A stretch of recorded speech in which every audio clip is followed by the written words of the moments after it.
O Centro Municipal de Educação Infantil Antônio Fac, aqui em Maringá, foi fechado ontem, após 22 servidores testarem positivo para a Covid-19. Segundo o município, de acordo com a prefeitura, o fechamento da unidade foi uma recomendação da equipe de epidemiologia.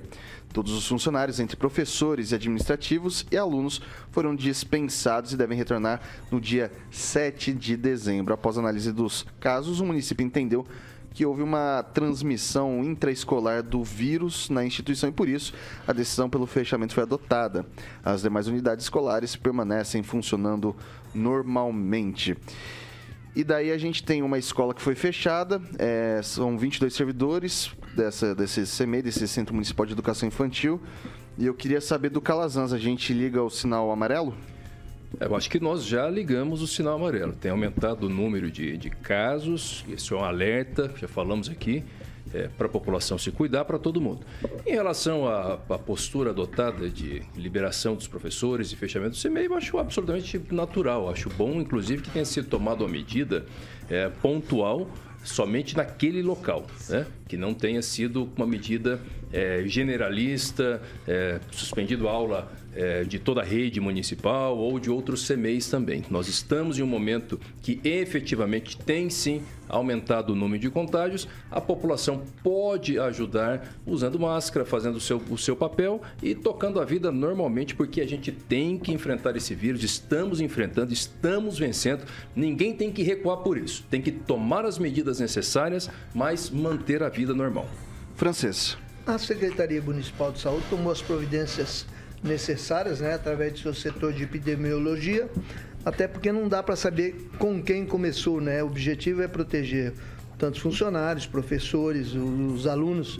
Os alunos, inclusive já têm o retorno marcado para o dia 7 de dezembro. Até então, a coisa deverá ter cessado. Mas isso é apenas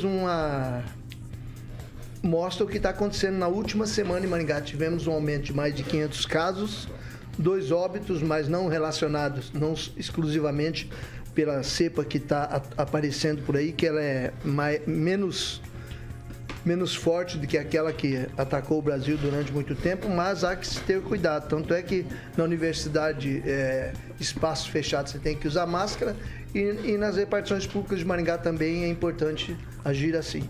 Mas é o que a prefeitura podia fazer, o ambiente fica fechado, os alunos recolhidos e volta todo mundo no dia 7 de dezembro, se Deus quiser, com tudo resolvido.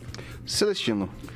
A pergunta que fica é o ciclo vacinal das professoras e funcionários dessa escola municipal Antônio Fac, lá na Zona Norte, está completo?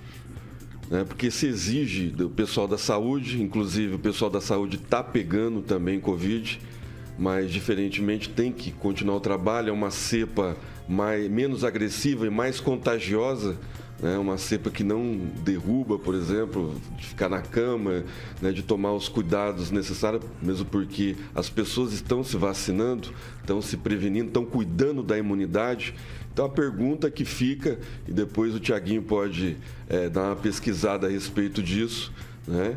Se os 22 funcionários, né, que foram afastados estão com o ciclo vacinal completo. Edivaldo Magro. Pois é, nos últimos 2 anos e meio a gente aprendeu muito, né, sobre o vírus, e os protocolos são muito ativos, muito eficientes.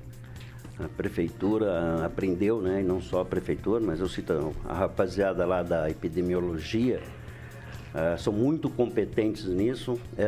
Foi construído protocolos específicos para as ações como essa. Então, natural, correto, muito adequado. Mas a pergunta que se impõe também é essa, não só a questão do ciclo vacinal, mas qual o ciclo vacinal completo de todo mundo em Maringá? Quantas vacinas já foram aplicadas? Eu não me referia só aos servidores. Eu observei nos últimos dias, no Diário Oficial, um número impressionante de servidores afastados sob licença médica, né? Pretexto de licença médica. Obviamente não dá para fazer esse recorte ali dentro, quais as razões específicas, mas tem muito acidente de trabalho. Às vezes é gripe. Então, assim, mas é correto. Eu concordo aqui com o meu amigo Calazans que não há pretexto, não há justificativa para nenhum alarde. O que é importante a gente é manter nossos protocolos de higiene, e não só para o Covid, né? questão de lavar as mãos com frequência, né? Usar o álcool. Eu vi um protocolo que foi abandonado, principalmente em restaurantes, né, que todos os garçons estão de máscara, não está sendo usado. Havia aquela da luvinha, também não se percebe mais isso. Na verdade, todos nós relaxamos um pouco nesses protocolos de higiene, né, de prevenção. E não estou falando só do Covid, né, um pouquinho mais de cuidado de cada um. Porque o Covid vai se tornar uma gripezinha, né? Na verdade, vai se tornar, não que era, deixar claro, a gente vai ter que conviver, né? Vai ter ciclo vacinal contínuo, não estou falando de 4, 5, 6 doses, né? Acredito que vai ser um ritual frequente e constante o uso da vacina, né? Então, quem ainda não tomou, precisa saber se está disponível, né? Já a 4ª dose, por exemplo, em toda a rede, não estava, havia um número limitado, havia algumas UBS dando. Aliás, a prefeitura poderia colocar ali, né, como um pop-up ali no site da prefeitura, divulgar com um pouquinho mais de frequência onde estão disponibilizadas essas vacinas nesse momento. Aliás, se alguém estiver nos ouvindo lá, até seria bom nesse momento nos dizer amanhã a 4ª dose está disponível em quais UBS, em quais horários, né? Parece que o nosso produtor aqui já está vendo isso. De qualquer forma, prevenção e cancha de galinha, Francês? Não fazem mal a ninguém. Uma observação, Edivaldo, só para complementar, e os bons restaurantes e aqueles que têm o serviço de self-service, eles mantêm a luvinha. Porque todas as pessoas tocam nos mesmos talheres, na pilha de pratos, estão mantendo a luvinha e que sirva também fora da pandemia, né? É uma higiene interessante. Em cima também, alguns caem a espumadeira lá, o cara enfia o dedão lá no feijãozão e puxa. Não, nunca vi isso, não. Eu já vi. Okay. Já? Passa para o professor Itamar. Então, Victor, primeiro é deixar claro, né? Decisão da Suprema Corte Americana. Vacina do Covid não é vacina, é tratamento. Isso é fato, não é minha ideia. Estou sendo negacionista. Ou será que a Suprema Corte Americana é negacionista, né? Mas há um esforço muito grande, em especial da grande mídia, no sentido de transformar a onda do Covid novamente numa coisa gravíssima para poder frear, inclusive as concentrações que estão tendo na frente dos quartéis, né?